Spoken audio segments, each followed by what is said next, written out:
Bonjour à tous.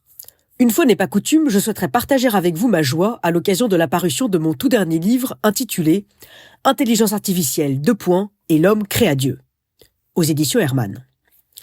Encore un livre sur l'intelligence artificielle? Ah non, ce sera le 123e que je publierai cette année. Voilà à peu de choses près ce que tout éditeur vous répondrait si vous veniez le voir pour lui proposer un manuscrit consacré à ce sujet à la mode qui depuis un certain temps déjà alourdit les étagères des librairies, occupe les esprits et les réseaux sociaux et interrompt les conversations. Encore un livre sur l'intelligence artificielle? Mais n'a-t-on pas déjà tout dit? Tout le monde, chef d'entreprise, politique, sociologue, psychologue, éducateur, philosophe, n'a-t-il pas déjà publié son livre sur l'intelligence artificielle? Et n'avez-vous pas le sentiment de venir après la bataille? Sur ce type de sujet tendance, la prime vient au premier. Quant aux derniers, ils ne feront que redire ce qui aura déjà été dit. Comme l'intelligence artificielle a déjà été abondamment explorée par mes congénères avant moi, il m'est venu l'idée de l'aborder d'une manière complètement décalée et de mêler le ludique au philosophique.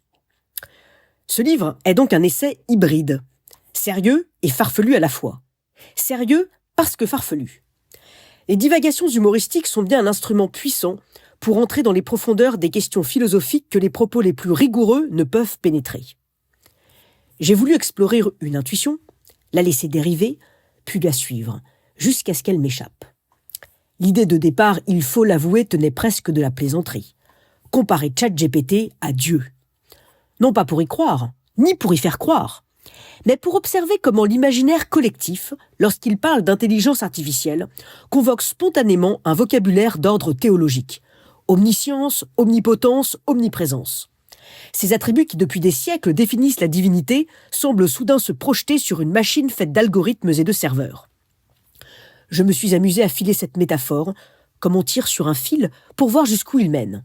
Et très vite, derrière l'exagération, derrière l'ironie, j'ai découvert que ce parallèle faisait apparaître une vérité. Notre rapport à l'intelligence artificielle est, en un sens, un rapport religieux. Elle suscite des attentes messianiques, des craintes apocalyptiques, des rituels d'usage, des dogmes implicites, une foi qui échappe à la raison. Comme jadis l'humanité a investi les dieux de ses peurs et de ses désirs, nous investissons aujourd'hui les machines de nos espoirs et de nos angoisses. Mais je ne vous en dis pas plus, rendez-vous chez votre libraire préféré pour le découvrir par vous-même.